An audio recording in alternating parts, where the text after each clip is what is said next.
Hare Krishna, everyone. Welcome to the day 4 of the reading from the Krishna book. Hope you all are keeping well and are in high spirits. Let us recap on the Katha so far. Kamsa, the brother of Devaki, son of Ugrasen, he has captured his sister Devaki and the newly wedded brother-in-law, Vasudev, imprisoned them so that the prophecy which said regarding the killing of Kamsa by the 8th child of Devaki and Vasudev doesn't materializes. So far he has managed to kill 6 children, newly born children of Vasudev and Devaki, heartlessly, and Devaki is expecting the 7th child, which is supposed to be Balramji, the Vishnu avatar. Balramji was the avatar of Shesha, the Ananta Shesha under which Vishnu and Lakshmi sit. We've seen those famous pictures. And he appeared as Lakshman in Treta Yuga. But in this time, in this Yuga, in Dwapar Yuga, the Shesha avatar wants to come as the older brother of Krishna, because he doesn't want to have any instructions from him in this avatar. He wants to actually give him instructions from himself, like an older brother. So let us begin our reading. Om Namo Bhagavate Vasudevaya. Om Namo Bhagavate Vasudevaya. Om Namo Bhagavate Vasudevaya. Krishna and Yogamaya appeared as brother and sister, the supreme powerful and the supreme power. Krishna is the supreme powerful and Yogamaya, she is the supreme power. Yogamaya is the principal potency of Sri Krishna. Although there is no clear distinction between the powerful and the power, power is always subordinate to the powerful. Those who are materialistic are worshippers of the power, but those who are transcendentalists are worshippers of powerful. Krishna is the supreme powerful and Durga is the supreme power within the material world. Actually, people in the Vedic culture worship both the powerful and the power. There are many hundreds and thousands of temples of Vishnu and Devi, and sometimes they are worshipped simultaneously. The worshipper of the power Durga or the external energy of Krishna may achieve all kinds of material success very easily.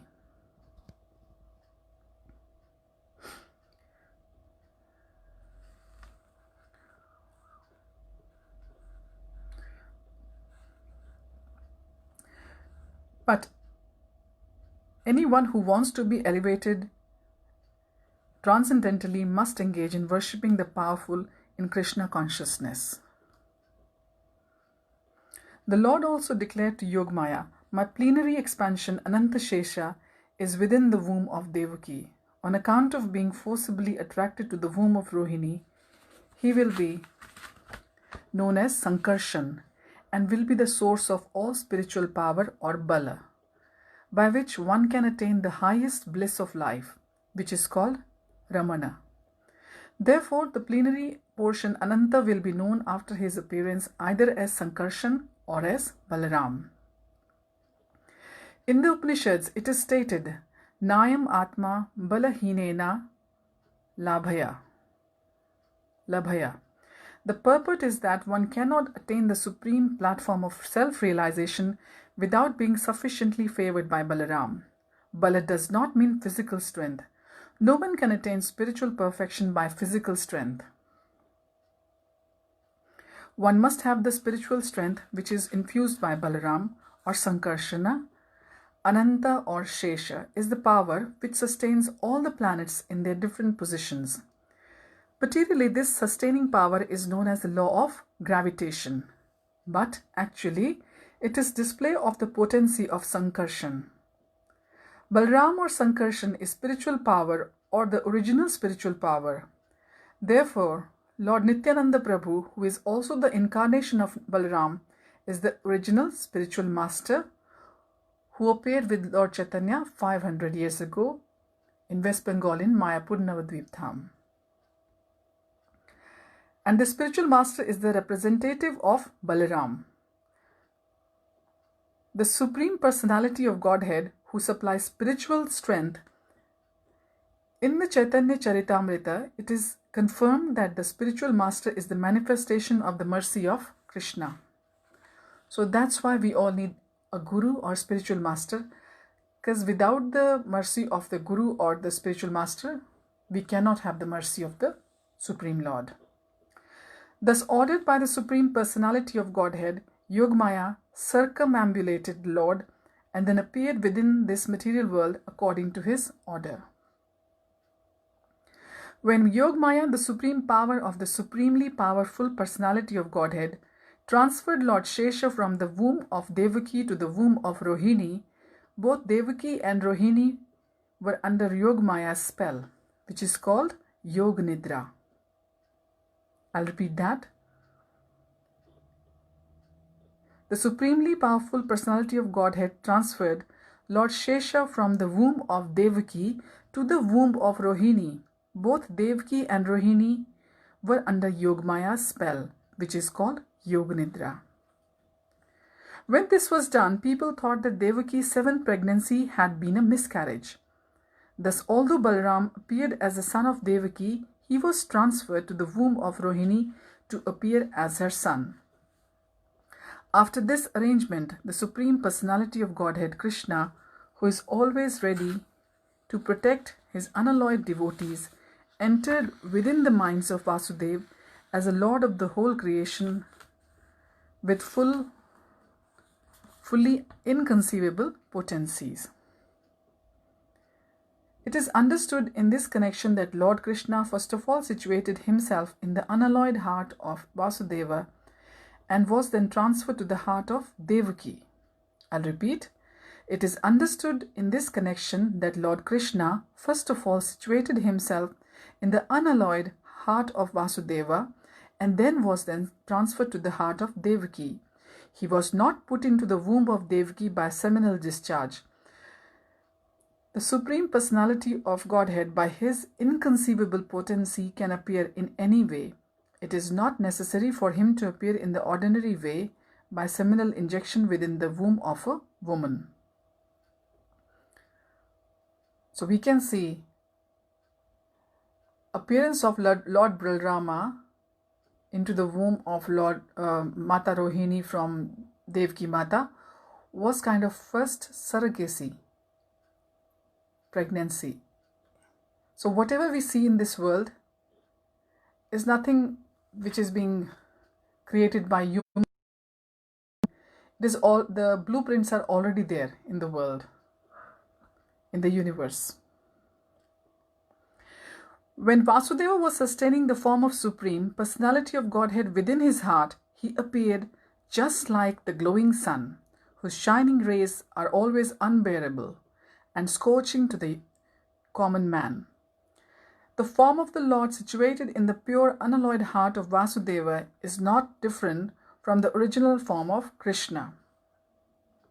The appearance of the form of Krishna anywhere and specifically within the heart is called Dhama. Dhama refers not only to Krishna's form but also to his name, his qualities and his paraphernalia. Paraphernalia is flute, the Sudarshan Chakra,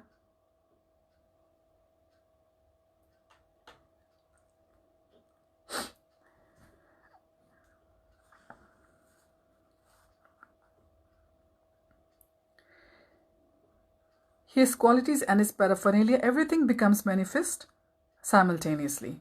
Thus, the eternal form of the Supreme Personality of Godhead with full potencies was transferred from the mind of Vasudeva to the mind of Devaki, exactly as the setting sun's rays are transferred to the full moon rising in the east. Krishna, the Supreme Personality of Godhead, thus entered the body of Devaki from the body of Vasudeva without being subject to any of the conditions of an ordinary living entity. Since Krishna was there,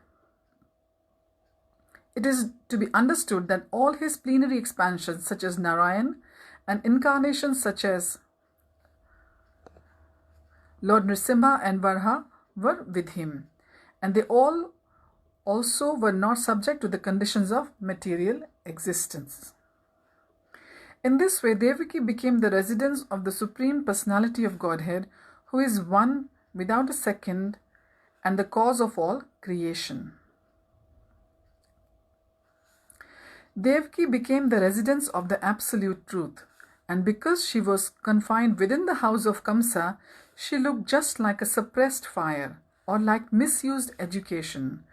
When fire is kept in a jug, the illuminating rays of the fire cannot be very much appreciated. Similarly, misused knowledge, which does not benefit the people in general, is not very much appreciated. So Devaki was kept within the prison walls of Kamsa's palace, and no one could see her transcendental beauty, which resulted from her conceiving the Supreme Personality of Godhead. Kamsa, however, saw the transcendental beauty of his sister Devaki, and he at once concluded that the Supreme Personality of Godhead had taken shelter in her womb. She had never looked so wonderfully beautiful. He could distinctly understand that there was something wonderful within the womb of Devaki. In this way, Kamsa became perturbed because he was sure that Supreme Personality of Godhead, who would kill him in the future, had now come. Kamsa began to think, what is to be done with Devaki? Surely she has Vishnu or Krishna within her womb. So it is certain that Krishna has come to execute the mission of the demigods. And even if I immediately kill Devaki, his mission cannot be frustrated. Kamsa knew very well that no one can frustrate the purpose of Vishnu. Any intelligent man can understand that the laws of God cannot be violated. His purpose will be served in spite of all the impediments offered by demons. Kamsa thought, if I kill Devaki at the present moment, Vishnu will enforce his supreme will more vehemently. To kill Devaki just now would be a most abominable act. No one desires to kill his reputation, even in an awkward situation. If I kill Devaki now, my reputation will be spoiled. Devaki is a woman, and she is under my shelter. She is pregnant, and if I kill her immediately, my reputation, the results of my pious activities, and my duration of life will be finished. So this was Kamsa's dilemma.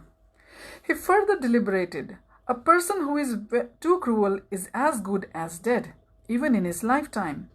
No one likes a cruel person during his lifetime, and after his death, people curse him. On account of his self-identification with the body, he must be degraded and pushed into the darkest regions of hell. Kamsa thus meditated on all the pros and cons of killing Devaki at that time. Kamsa finally decided not to kill Devaki right away, but to wait for the inevitable future. But his mind became absorbed in animosity against the personality of Godhead. He patiently waited for the delivery of the child, expecting to kill him, as he had done previously with the other babies of Devaki. Thus, being merged in the ocean of animosity against the personality of Godhead, he began to think of Krishna or Vishnu while sitting, while sleeping, while walking, while eating, while working, in all the situations of his life. His mind became so much absorbed with the thought of the Supreme Personality of Godhead that indirectly he could see only Krishna or Vishnu around him.